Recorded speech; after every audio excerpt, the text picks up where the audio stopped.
Thank you for joining us, everyone. I'm here with Andrew Marsh. He is a great friend of mine. He has been a friend for a long time. I've been friends with his parents for a long time, but he has embarked on a journey here in the last 2, 3 years.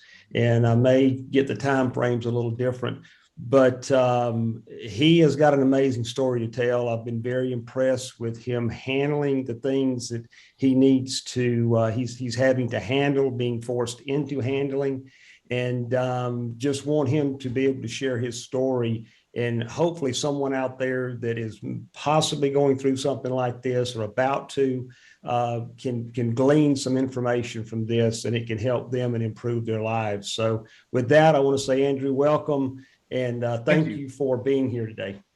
Oh, it's my pleasure, Doug. Thank you for having me. Everyone must know that everything that we're about to talk about, you have been a big part of guiding me through some really difficult times when I didn't know what to do. You were the first person that I came to, honestly, and you helped steer me in a direction, and you helped prop me up in a way that I felt empowered to move forward. So I guess we should not talk cryptically. We should really get into what it is that we're really talking about here. Well, you're very kind to say all of that, and I promise you that a lot of that care and concern, and we'll get into this in a minute too. That I have in me, some of that emotion and wherewithal, whatever you want to call that, came from your dad. Mm. Came from my relationship with him, and just how I was treated by him, and the relationship that he and I had. It was really special. So you will do this better than I. So in a quick way, just introduce yourself and what position you found yourself in 2, 3 years ago when your dad got sick. Well, even before that, quickly in 2019, April of 2019, my mother and my father were perfect shape. They were aging very gracefully, and we were all thankful and blessed for that. Sure. But just in a single day, my mother took sick with an aneurysm and had to be rushed to the hospital, and then subsequently had a stroke in the corrective surgery for the aneurysm. And that stroke left my mom 50% paralyzed on the left side of her body. She's completely Mm. paralyzed on the left side. Yeah. So everything changed for my father and myself at the time, because now we're in a situation where we have to care for an adult, my mother. Absolutely. So we had gotten into that, and my dad was definitely doing the biggest part of that caregiving himself. I don't live in Georgia, I live in New Jersey, and I would come Okay. in once a month and kind of see what I could do to help. But then I would be on my way and back to my life. And then 2020 came around for all of us in some way. And for Yeah. us, it was my mother and father both caught COVID uh, in July of 2020, Okay. before there was a vaccine, before there was, like, really when they were still frontline workers in hospitals were still struggling to figure out what Sure. to even do for people that found themselves sick with COVID and hospitalized with Right. COVID. So my parents were there in the house in Georgia, and my dad was trying to take care of mom, who, with all of her physical restrictions and COVID on top of that, and then he didn't have it. Then he started getting some symptoms. As it turns out, then he had contracted it as well. Mom started getting better. My dad started getting worse. He ended up in the hospital, and then in ICU, and then on a ventilator, and then he passed away at the end of the summer 2020. So me That's being terrible. me being an only child, um, I then inherited all the things that my dad, all the responsibilities that my dad had, which was taking care of my mom being the biggest one. Um, and then having to also do that during a pandemic, um, not living, I live 800 some odd miles from from my mom's house, so it's Yeah. it's it's Yeah. not close. And so I I jumped in the car, went to Georgia, where I stayed there with my mom for several months, caring for her in a quarantine fashion, just the two of us in the house. Um, but that was not a sustainable situation, as I am married. My wife is here in New Jersey. Yes. I have a career, all of which does not exist in Georgia either. Right. So I had to figure something else out to do on a long-term basis to care for my mother. And there is the background for the story. And now Okay. this is where we pick up. Let me give some premise to it as well. Tell me if I'm mistaken here.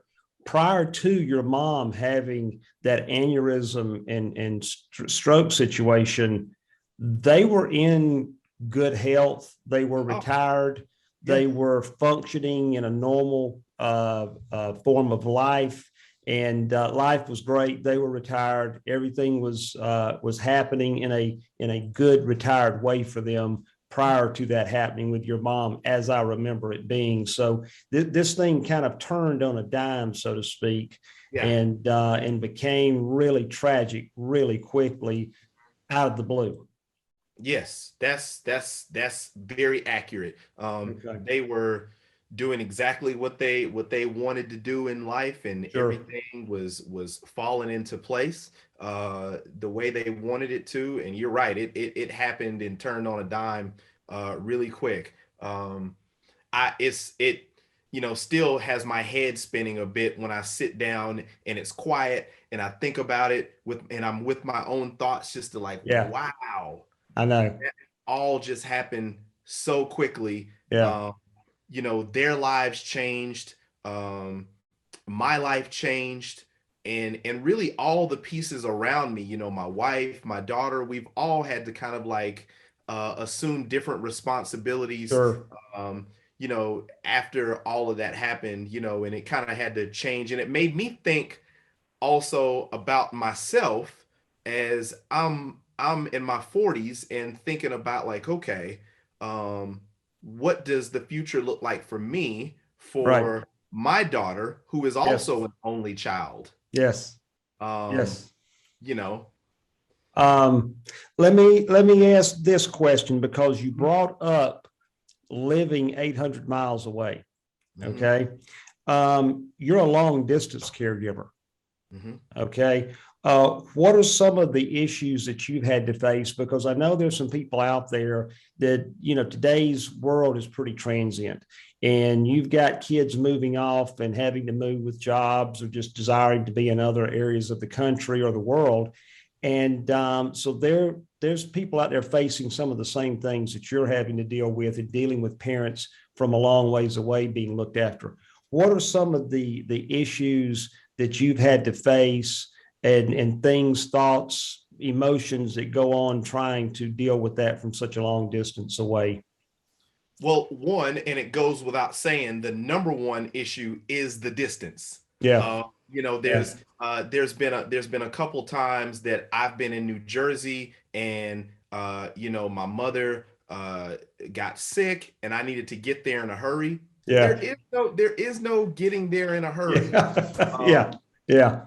so that's been obviously the biggest issue.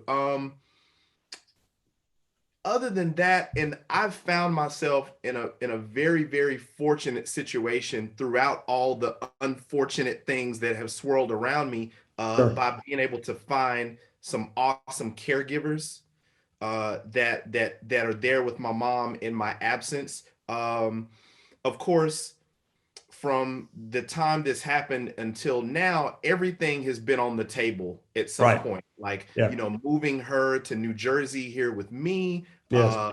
assisted care facilities both in Georgia and here, and Yes. everything in between. What I decided to do was not go with any facilities because I recognized how important it was for my mother to stay at home, be in Georgia with people Yes. that she knows. Um, and I thought that was the most important thing at the time. And I hope I'm answering the question, Doug. I'm just sitting here thinking No, no, like, no. You're doing great, because that's really what I wanted to hear, was mhm, that interior thought process that you're going through in trying to do the best thing for her, but at the same time doing the best thing for you and your family, with the distance being the an issue that and I think that's what most everybody's going to be thinking about in dealing with a parent from a long ways away, or yeah. having to, commute back and forth to be able to look after someone like that. Well, and I'm not embarrassed about this fact either. I had to get therapy after all that happened, and like I'm that I Two thumbs think up. that Yeah. was the most productive thing that I could have done with myself. I needed someone to help talk that through with, in addition to you. And Well, you're um, kind. You're kind. what one thing that I got from my therapist was that I needed to come up with a plan, and I needed to work my plan. And if it didn't work, then I just needed to get another plan. Be But flexible. right, because Yeah. at the time I was bombarded with all of these things that I needed to solve for all of these unsolved variables Yeah. all at once. Right. And the therapist reminded me that, like, look, it's a lot, but one bite at a time. Yeah. And so that's what I kind of went after. And there was definitely some things that I needed to pivot on Yes. and change, but the flexibility and the grace that I had to give myself Yeah. throughout the process is I think what's gotten me to a relatively good place now. And what I mean by that is, now I'm at a place, I'm not trying to jump ahead too much, but Sure. I'll just say that I'm in a place where the all the parts are in place and things move pretty efficiently, both for me, the caregivers, and my mother. She's happy and healthy. I, of course, I wasn't able to figure out how to condense that 800 miles, but but even the travel back and forth is something that I've been able to figure out. I had to get loyal to a certain airline so that I could, not even be wasting that Right. travel, and that's kind of worked out for me That's in good. the long term as well. That's good. That's good.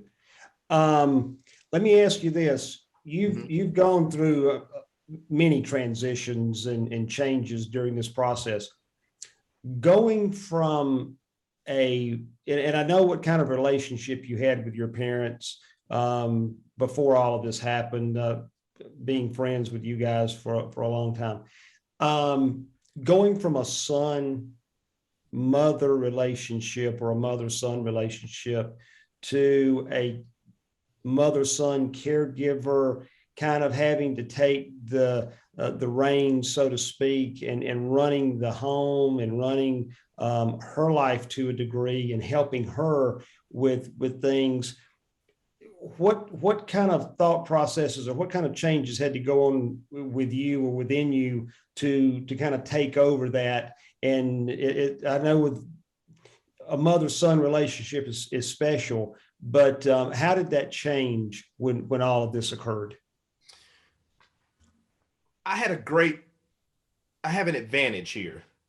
My advantage was that I had a great model in my dad of someone who took Beautiful. care of business, dotted all the I's, crossed all the T's.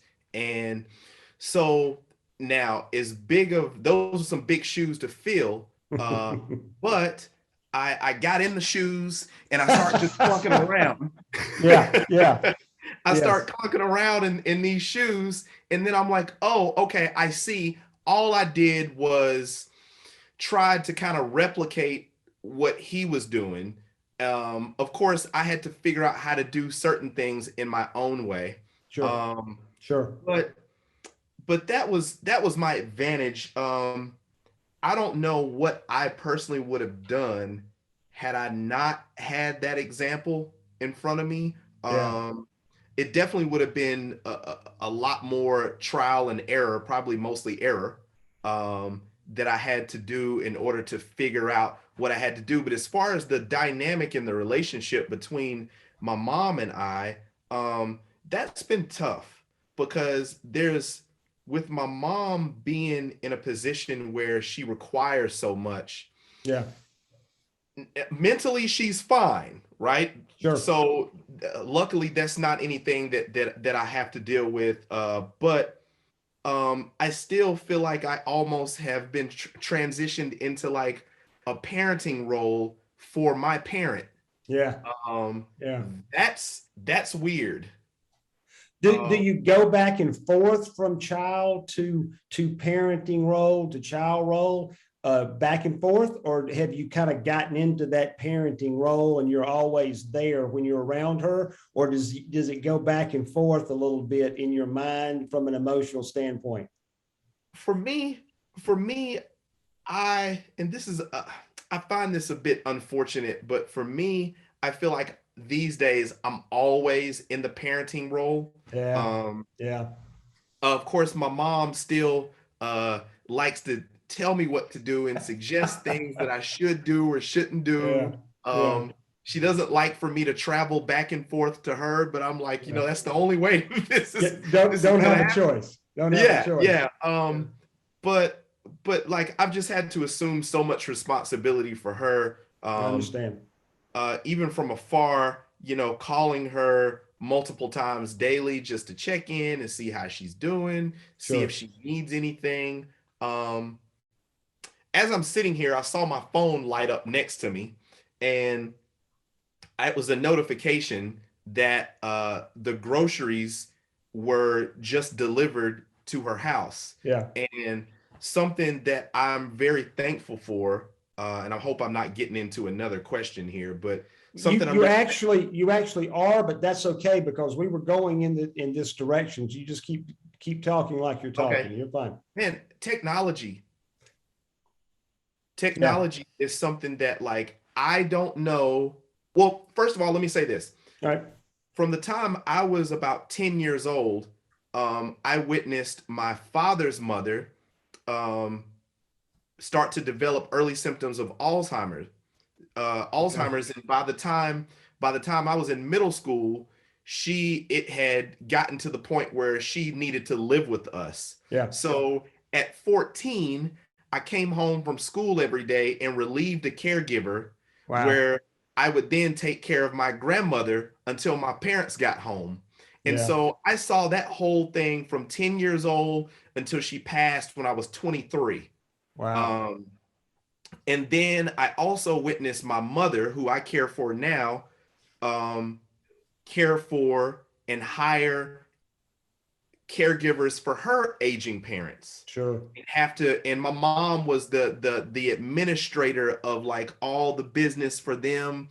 And this all happened, in the decades prior to right now. Amazing. And so I saw the hassle that both of my parents had to go through to care for their parents, Sure. and they did it right there in town. Yeah. And it was still Yeah. a hassle. So now I'm charged with having to do it from a distance. And the technology that we have available to us right now has really been my saving grace. I have cameras inside the house Yeah. and outside the house that I can monitor from my phone. Yeah. Yeah. um, I could also talk to my mom or the caregivers through the cameras. Yep. And That's I don't awesome. do it often because it's kind of weird to just be sitting watching Freaks YouTube. them out. Yeah. Yeah, Yeah. yeah. Yeah. But that allows me some peace of mind Absolutely. to know that at any point I can just pull up my phone and find my mom in the house and see exactly Yeah. what she's doing and how Sure. she's being cared for. Sure. Um, and then being able to pay all of the bills online, Yes. being able to do all the shopping online Yeah. is, It's I huge. mean, like she can tell me anything that she needs, and I can say, okay, it'll be there in an hour. Yeah. Yeah. Um, Amazing. and because without having any siblings, Yeah. and even my cousins having their own parents and children to care for, I I I don't want to ask too much of people. Of course, Sure. my family and friends, everybody's great and they're willing and ready to help me, Sure. but someone said something to me, and this is a bit cliche, but I still found it to be pretty profound. In the early days of what was happening to me and around me, they said, "Pace yourself because Yeah. this is a marathon. Yeah. Um, this is not a sprint." Yeah. And that has proven to be true because now I'm like, 2 years into this, um, into the post my father being here, 3 years into my mom's situation, Right. but 2 years by myself. And my mom is in great physical health. So I'm very pleased that she will be here. Yes. I expect her to be here for some years to come, Sure. which means getting this into a place where it is efficient for all of us was something that was paramount, and I'm thankful that I feel like I've gotten it to that place right That's now. that's a huge, huge accomplishment. You've been through a lot. You've been through these 2, 3 years of really working to get it to this point. And I do applaud you. You've done an amazing job, and I that's the reason appreciate that you. I wanted to have you on and have you explain this situation to others out there. Let me ask you this: we've kind of went through a little bit about supplying her needs and didn't really talk about, I know it's another burden here, we won't go into it too deep, but keeping that house up.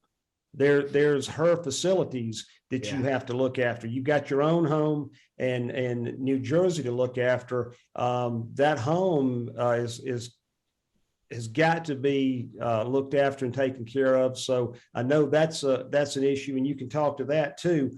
But the question I want to ask is, how is it affecting your relationships with other members in your family? Um, the house is my parents have it's not a small house. It's a Yeah, like a 5 bedroom house and yeah, 5 or 6 bathrooms. Of yeah. course, my parents, they're great. They built this house in the early 2000s because the house I grew up in was a large house on 3 floors, Okay, and they were getting tired of going up and down steps, and so my sure. dad said, "Well, we're not getting any younger," Yeah, and so I was about 25, and he built this new house all on 1 floor, um, fully handicap accessible. There's bars beautiful, in the bathrooms. There's ramps to get in the house and everything. amazing, That house, as much as it takes to keep it up, has turned out to be the biggest and most valuable tool for my mother right now. beautiful.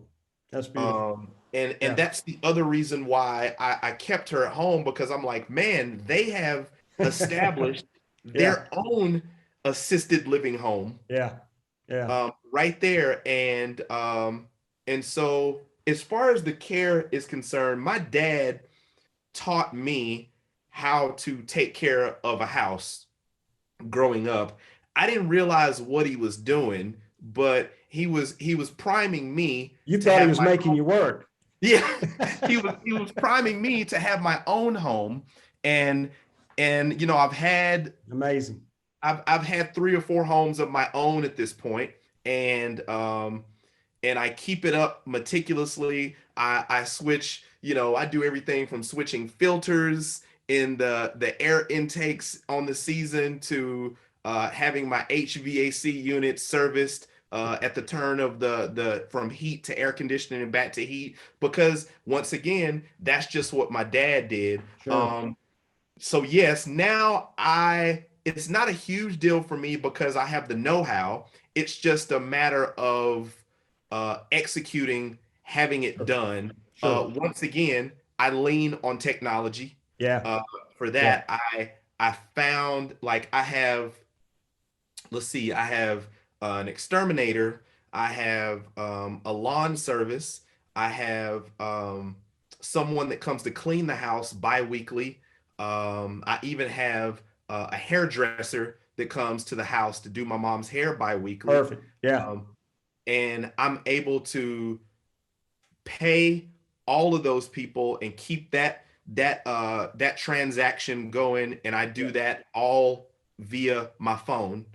um I don't That's, have to that's write checks and mail them and all that kind of stuff. If I get a notification that payment is beautiful. due, boom, boom, boom, done. Even my mom's utilities and her cable and internet at the house, which I just paid this morning, I Yeah. do all of that paperless from the phone. So, and then of course I come to Georgia without fail at least, keyword being at least, Yeah. because Doug, Yeah. I'm there far more than this, but I'm at least there once a month. And Yes. when I'm there, I'm able to put eyes on things in the house. I'm able to put hands on things in the house, fix things if I need to. Sure. I also have I have my dad's cell phone, so when something goes wrong, I turn his cell phone on and I find his guys. Who is his septic system guy? Yeah. I know Yeah. him very well now. Who is the alarm system guy? What plumber did my dad call if he needed it? And so I have Your a network. dad's team is your team now, isn't His team is my team. it? I Yeah. know all of those people, even down to having the windows washed and pressure washing of the house. It's a lot of things that need to be done. Oh, I know. I know. It's let me ask you this, and I don't mean to get too personal here. Mhm. Round figures, somebody watching this, to keep a parent at home like you are keeping a parent at home, what can a person expect to pay out on a monthly basis? Because your mom is getting pristine care. Yes. She's getting, like you said, you got the hairdresser coming in, you got the people taking care of the yards, you've got to maintain a home, to look after your mom like you're looking after her. And she is immobile, isn't she? She can't walk around. She has to have a wheelchair. She Yes. has She's to in a have wheelchair. someone help her to transport and that type of thing. Yep. And as a full-time person there, what kind of round cost are you looking at each month in doing something like this, Andrew? So as I was trying to answer that question for myself, and you remember me running into your office a few times, like, Sure. oh my goodness, Doug, this is so expensive. As I'm Yeah. as I'm both realizing all the things that needed to be paid for in order to care for my mother. And then, like I mentioned before, everything has been on the table, the assisted Yeah. living homes and all of that. So Sure.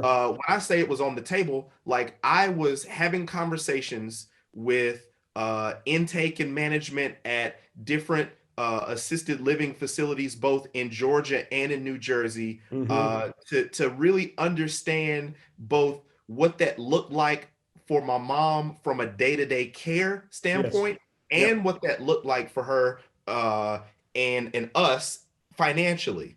Mm-hmm. um those facilities, I found out, no matter where they are, operate in two different ways. One, the level of care that's needed um affects the price. Yeah.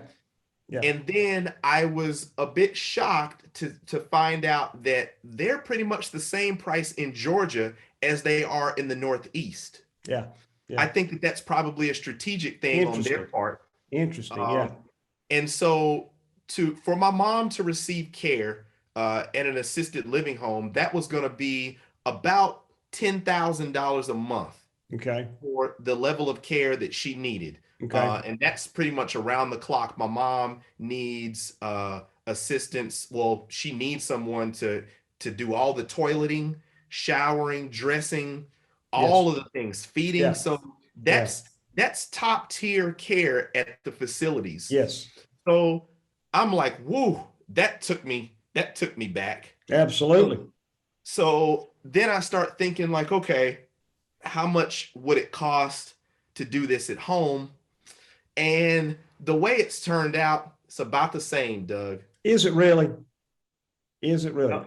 That's very interesting. That's very Yep. interesting because I know you have a better feeling about this, and I know your mother has a better feeling about being able to stay home. And Hmm. I think that's where a lot of people are leaning into and hoping that can happen in their lives. I know myself, if I get into that situation, I would love to be able to stay home. I would love to be able to be, cared for and looked after at home. And I think going forward, I think right now there's about a 75% chance that people your age, my age, I'm older than you are, obviously, but we're going to have some type of care at some point in time in our life. So um, this is what leads me to my next question. Um, Someone facing this and having the thought processes about what's about to happen in their family and going into a situation like this, what is the first thing, what is the number one thing you would tell people to when they're entering these gates of long-term care, caregiver, or looking after someone?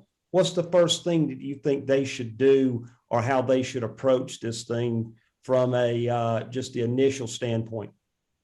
I think they should aggressively and actively um, search to find out what their options are, what options are available to them.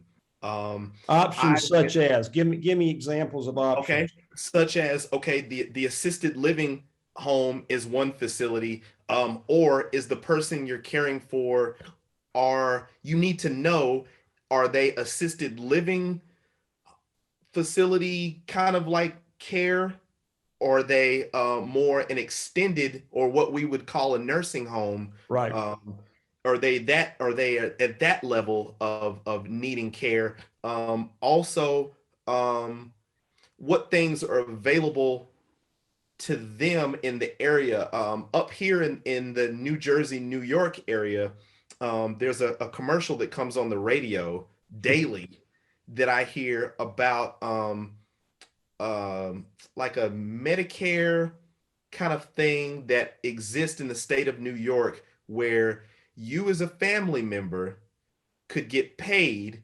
to care for your loved Oh, one wow. through some kind of thing. When I first heard it, Interesting.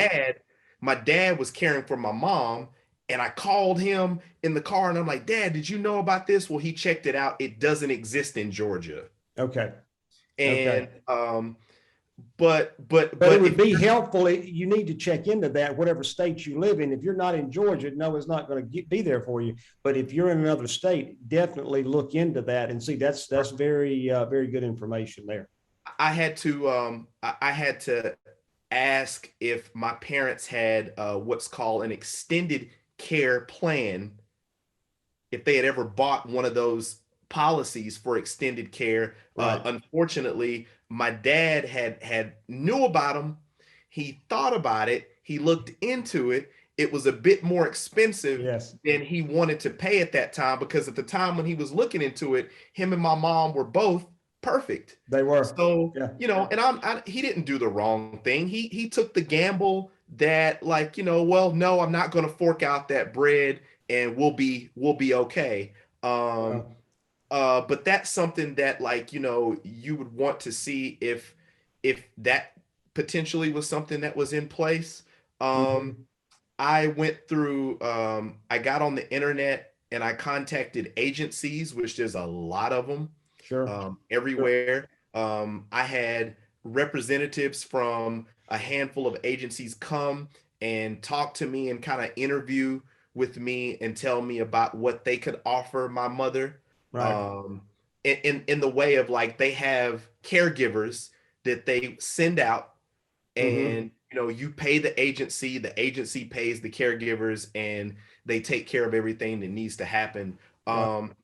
As it turns out, that was really pricey as well. I'm sure. I'm sure. Um, so Um, let's see what other things. I'm going through my mental list here. that's Uh, okay. That those options there are really good to get someone started. And again, everybody has to look at their own personal situation, and see and evaluate and calculate. What are we going to need here? And it, I guess there's just a variety of so many different things that could be needed that you're probably still evaluating that. You're 2 years into this thing. yeah. You're still evaluating that to some degree. So I don't think there's ever an end to the evaluation and the calculation of to what we need and can we do this better or can we do this with less expense. You're Mhm. probably always doing that, aren't you? Yeah, yeah. No, Yeah. I definitely am. I'm always trying to think of ways to do that. There was something I was doing early on to help save money was I would go down there and I would take care of my mom by myself for a week or two, I remember that. I remember where I that. would where I Yeah. would allow the caregivers to have time off slash I wouldn't pay anybody. Yeah. Um, what I found out from doing that was yes, I would save money, but I'm either paying for my mom's care with financial means or with my time, my efforts, and my own life, which I owe my mom my life, Yes. really, because she Yes. gave me life. Sure. Um, I agree. but but in the grand scheme of things, it was like trying to carve out a week or 2 weeks where I didn't need where I could give my mom all of my attention like that and still have to juggle being a Right. parent, a husband, in career things. Whew, It's that was. amazing to me, and I'll say this to you: Mhm. it's amazing to me if you would come by my office and you would come by when you first got into town. You were very fresh looking when you had been here for a while, and you would come by the office on your way to the airport or back to the airport, leaving. Um, you look like you had been involved in a marathon or something there. Yeah. You could definitely see the wear and the tear and Oh yeah. the work that you had been doing. I mean, and people don't realize that yes, you can save money doing these things on your own for your parents, but it will take a toll on your life. It will take years off of your life. It will make you weak. It will take time away from your family. And I'm going to ask you this because I think you and I have talked about this prior. How important is it to prepare your own life or the lives of the people around you to prepare for something like this before it happens? How because that's where the funds come from to be able to look after someone is when it's easier to provide and put together an insurance contract or a long-term care policy or something like that to help fund this rather than scramble afterwards, because there's enough to do afterwards even if you have the money. So what's your opinion of that? I think I've given my opinion, but what is your opinion of that? I mean, I'm so thankful that you and my dad did the things that you did for years prior to this, because those provisions are things that have helped me do this. Sure. The way that I conduct, you know, handling my mom right now is a combination of things that her and my dad did to prepare for this part of life, Yes. and doing what my mom and dad always did for me and pay for me out of pocket Yes. with Yes. with their own hard-earned money, because it's my mom, why. I know. I know. um so that's really it now. uh since then, my wife and I have both talked to and gotten our own extended care plan, Okay. um, because we learned from this.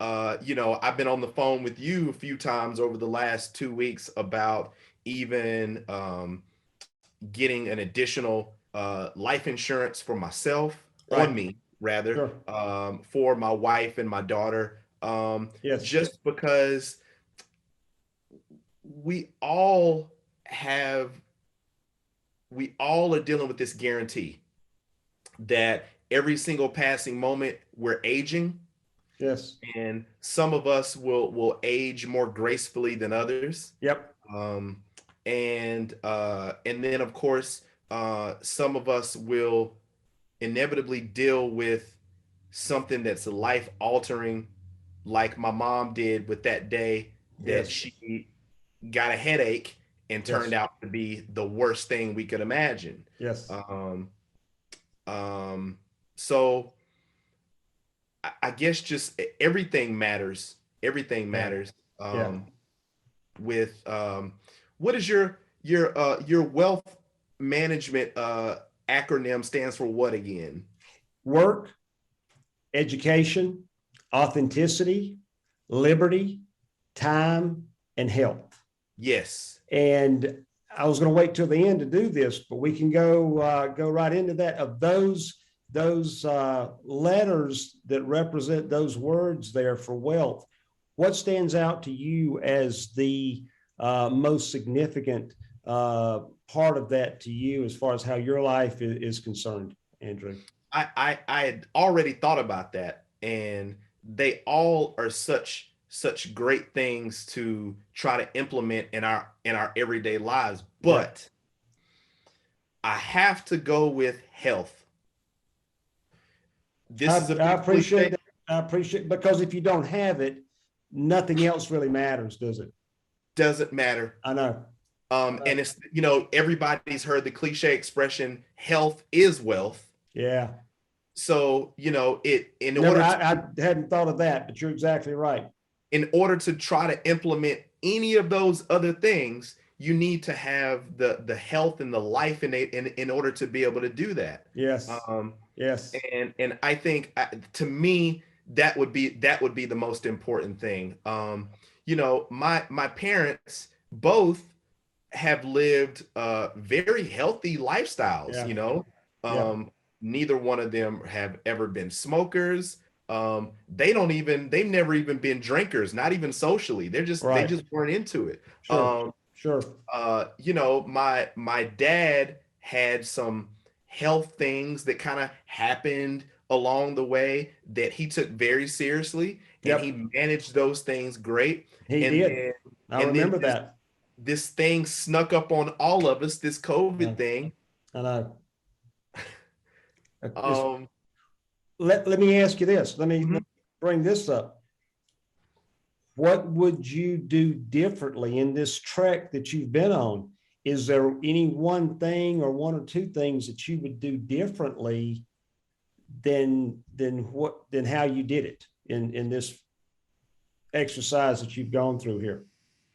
I think I would have liked to have the opportunity to have a bit more productive and constructive conversations with both of my parents when nothing was wrong, much the way that everyone plans for fire drills. Absolutely. And if by chance the building is on fire, what is our plan? And that's not speaking any negativity into our lives and our futures, but you just need to be ready. Now, my dad was prepared. I had told you this, Doug, but he had, over the years, my dad had typed up little notes to me Yeah. about where things are, what to do in the event that he passes. And it wasn't until after he passed that I found these notes in the safe, and Yeah. it was all laid out for me, and it was all organized. There still were things that I wish that we had been able to sit down and talk about. All right. proactively. All right. Let me ask you this. Then that's probably one of the most important things you've said in this whole conversation, because that's something that parents do not like to do with kids. And I don't know that kids like to do that with parents. I know me and my conversations with clients that are in here, a lot of them are hard conversations about life. Who should initiate that conversation, Andrew? Should it be the parents? Should it be the kids? Because that's something I think what you just said there was so important. Uh, who starts that conversation? That's a tough one. I was actually on the phone this morning with one of my best friends, and he definitely knows what I've been through. And I mentioned to him that this afternoon I have a physical for the life insurance Right. policy that you and I are working on. So I have it like a doctor's appointment.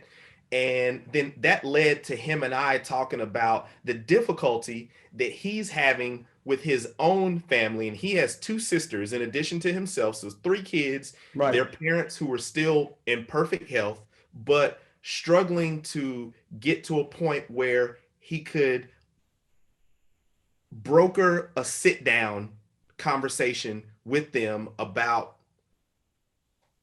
what is guaranteed. Why Um, why is there such a canyon, for lack of a better word, mhm. for the parents and the children to talk about this? I've got the same situation in my family. My father and mother were very secretive and very close to the vest, so to speak, with their finances. Have still, even me being in the business that I'm in of planning and helping people with their money, my dad is very, very private with all and his finances. But I think that to me, that's it's kind of a generational thing, because there are lots of people his age. He's around 80.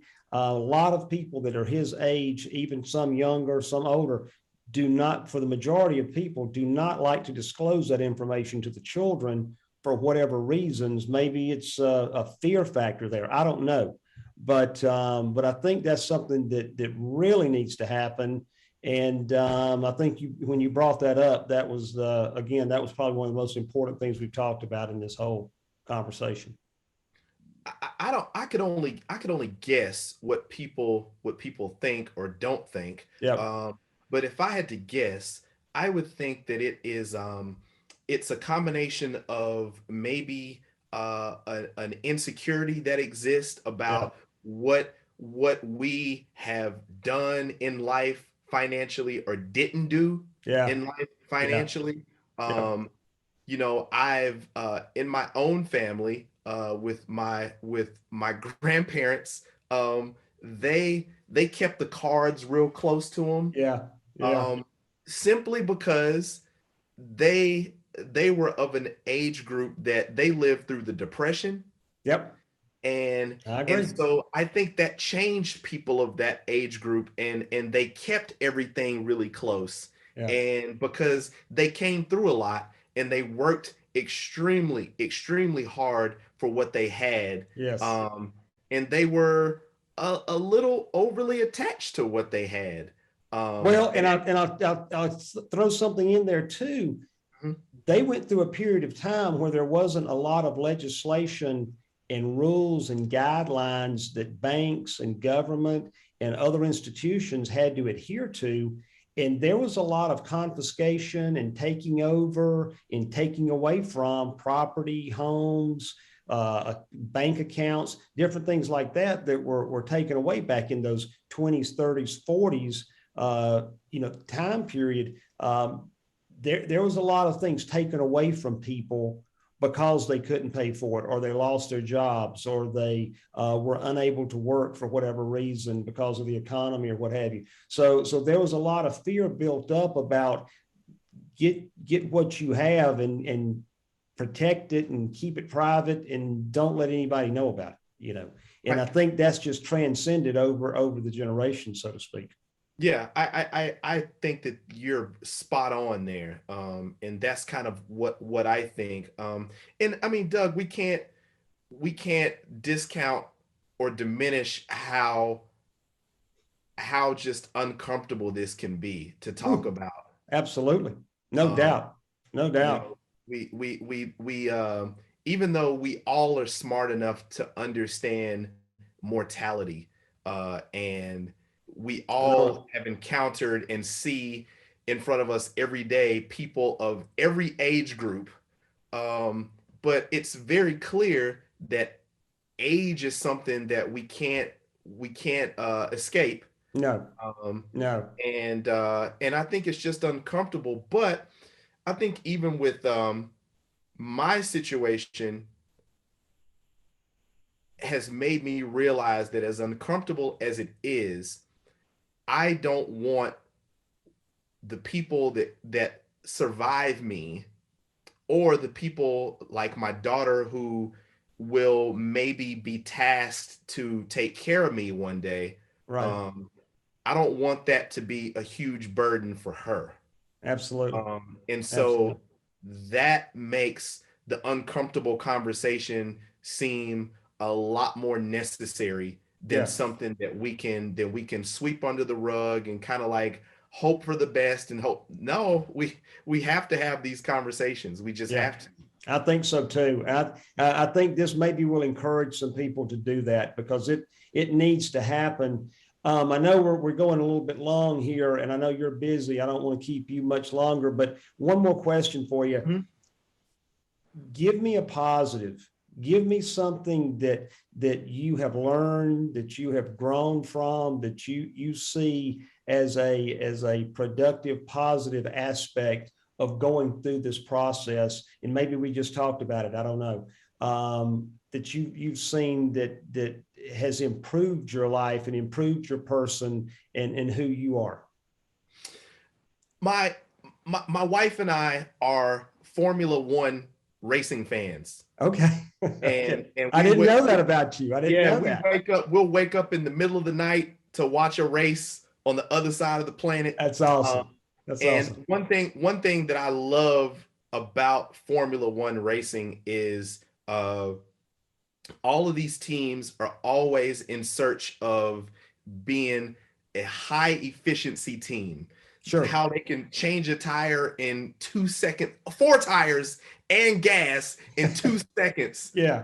Yeah. is just it never ceases to amaze me. But Yeah. also from week to week and from season to season, still trying to perfect something that may have been close to perfect already. Just working and working and working Right. because they understand that there is still room for improvement. Yeah. Um, and Great. I think what I've gained from this whole situation is, um, it made me look not only at what was in front of me, i.e., my mother in that situation, but also made me look inwardly to get my own things together, Good so stuff. that as we move forward from generation to generation to generation, we're not making the same mistakes over and over and over again. Huge. Yeah. We Right. if something happens to me, yes, I will hope and pray that my daughter will be willing to step up Right. and do what Yes. needs to be done. But I hope that I will have created a situation for her Sure. that is a highly efficient thing for her to deal with, to help her deal with me, Right. and help us move forward so that we can just keep moving and keep progressing. Absolutely. Um, that Absolutely. that the whole family doesn't have to come to a standstill, because of whatever may happen with my own health. Um, Well, it losing a person or a person becoming disabled mhm, and needing care, that's enough of a major impact on a family as it is just it by itself. right. Let alone if there is a financial impact, which there is, but does it cause the family to change their course of lifestyle? Does it cause the family to not have the life that they otherwise would have had? And I think it's a duty of those like you and I that are still functional, living, able to take care of people and help people, to take care of ourselves and the responsibilities that we have to these other folks, 100%. and make sure those plans are in place and those things are set up to be the least amount of burden that something like that would have to be on someone else. You see what I'm saying? 100%. I agree. I agree with that wholeheartedly. Wholeheartedly. Um, So I guess that'd be my positive takeaway. I I also find it to be strangely like an honor to be able to care for my mom. um she did everything. Her and my dad did everything for me, obviously. And yeah, so I it's definitely the way I look at it, the way I choose to think about it and continue to think about it is yeah, like, this is an honor for me to be able to do this. My mom has told me on a several occasions that she's proud of me, for being here to take yeah, care of her in this way. And I, as I strive to make things go well for her and around her, and the people that are now in our employment that help her, I need it to work for everybody. sure. Yeah. Well, I'll tell you this. Let me say this. Your daughter and your wife and your mom are very lucky, fortunate, blessed, uh, little girl and women, to have you. Thank you, Doug. Um, the the issues that I saw your family go through with your sister, Hmm. when your mom and dad, and I didn't have contact with you during that time period, but how your mother and your father handled that issue, Hmm. going through that, how they handled their own situations with health, how you're handling this with your mom. Man, you guys have done a championship type performance here in going through these hardships that you've had to deal with, and maintaining incredible attitudes and just attitudes of service and servanthood and love, and just it's just been amazing watching your family go through this, and what power you guys have inside of yourselves. And it's Thank been you, Doug. very I awesome to appreciate that. watch. And I'm honored to be your friend. And we're here to help you. You know that as much as you need it. And I really appreciate you coming and speaking with me today. This has been powerful. It's been emotional for me. And I know everything that you've said is 100% truth and sincerity. And I just say prayers for your family and for you, and I'm here in any way we can help you.